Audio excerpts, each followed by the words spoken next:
Yes, welcome back to the South Australian Sports Show, the SANFL. It's been an amazing season.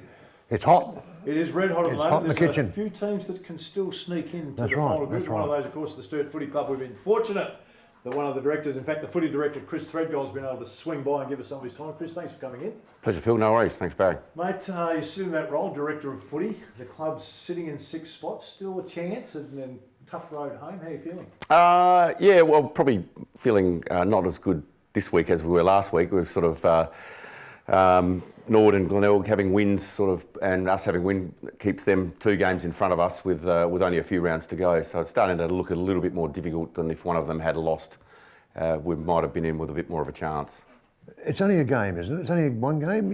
You're out of the 2 games behind Glenelg and Nord 2 games behind. after the weekend. Yeah. Because they both play the 2 bottom sides. So Yeah. that's the killer blow. That's right, and we play. Where you guys play South Adelaide, which is not an easy game. They're in good nick. Yeah. So you still got to rely on Oh yeah. one of these teams doing something for you. That's right, and you don't want to be in that mathematical Shocking spot. position. So really, if things roll our way, that'd be a nice thing. But I would suggest that having played those sides and knowing the sides that Nord and Glenelg are playing, it's going to be a bit of an uphill battle, a bit of luck. Can I ask you, Chris? What is it? What do we tell the team? The team know all this. They know Nord and Glenelg have got Westies and Centrals and whatever. They know where they're sitting. What is the message to them during a week? Because psychologically they still know that. Yeah. Are we still in this? So I mean, they'll still give you 100. There's no doubts about that. But it's a tough road for them. It is. I think we're in a position where we are developing. I suppose we've had a bit of a transition year. We lost a number of senior players last year. It was about 5 amongst about 10 premierships, and which is a big factor. So we've got a lot of young lads in the side, which is fantastic. I think they're at the stage where that they are still proving themselves. So the motivating factor for our side, I think, is still there. That we're talking about guys that have got 5 and 6 games under their belt, and an experienced defender has got 25 games under the belt. So they're still very young, and they just want to get out and play and win every week. Yeah. Hey, Chris, you touched on it there, mate. You're bringing a group of young kids in. So Yep. the expectation, dangerous word, expectation, as Yeah. well, it kind of drops away a little bit. So if you're all disappointed, everyone wants to win the grand final, wants to be in the finals, but and maybe still a chance. But on reflection, do you go, we developed kind of pretty much the way we thought we would this season? A little bit, Phil. I think we're very disappointed. I know Nathan is disappointed in the way.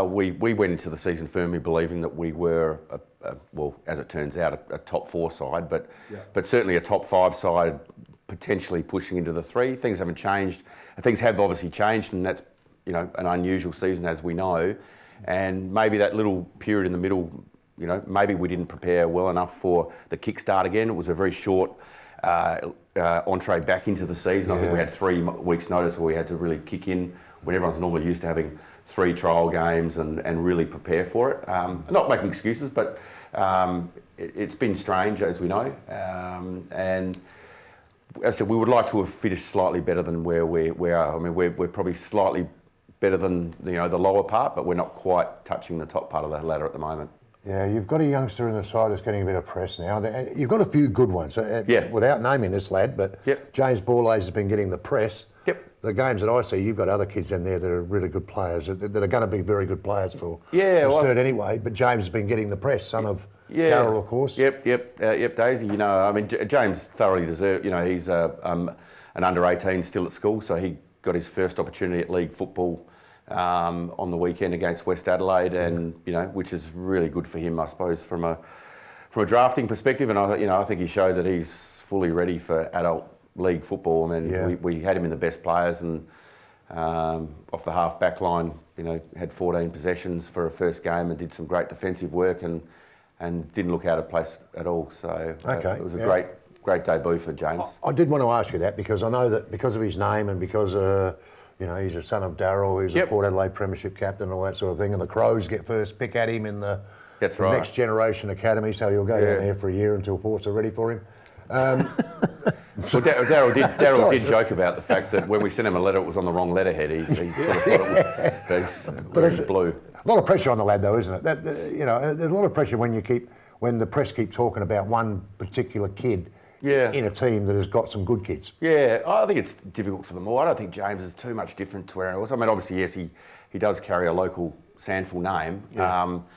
But over my period of time in the director role, every year you see kids go through that draft and you see them miss out, and it's brutal. Yes. It's really brutal for them. They put a lot of years into that one goal, and for that one opportunity to have it taken from you, and the stats don't read very well. That the following years there's not many redrafted after that draft year. So it's pretty brutal if you miss. Yeah. Hey, Chris, I want to ask you, mate, former captain of the club, played a lot of games there. Now you step into the director of coaching role. Of course, you're an outstanding fullback in your time with Sturt. Do you ever find yourself wanting to get out there and coach a little bit as well? I must admit, no, I don't. I've got young kids, and I love watching them, and a little bit involved in coaching out there. I love watching the game.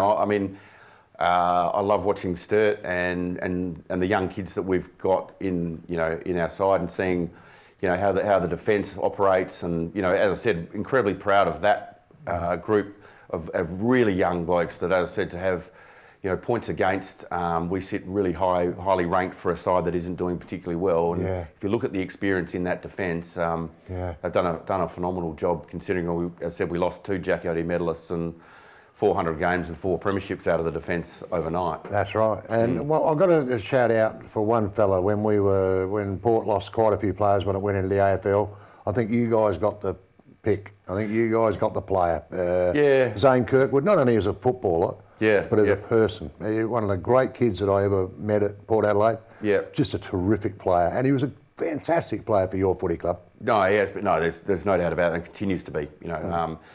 He gets bruised and battered every week. He's only a little fella, but we were incredibly fortunate with a few that came along from that Port Adelaide group there. That Corey Beard, another one. Yeah, Corey Beard, outstanding. Paul Sandico from Glenelg, who was at the club at the time, orchestrated that, and that group of guys that came over, and obviously, Corey Beard's contribution, but Zane's has been outstanding and continues to be. And hopefully, if he can hold on and keep there for a little while longer. Oh, he's 55, isn't he? Zane? He looks like he's about 55, but I don't know if he'd be around the 30 mark. I'm not exactly sure. Terrific player, and a great bloke. Lovely bloke. Chris, really appreciate you coming in, mate. 3 tough games coming up. Hopefully Sturt can kind of manoeuvre into that finals race, but looks like things are going great for the footy club, and your time as footy director there, of course, last 6 years. Chris Threadgold is our special guest. Stay with us. A bit more to come.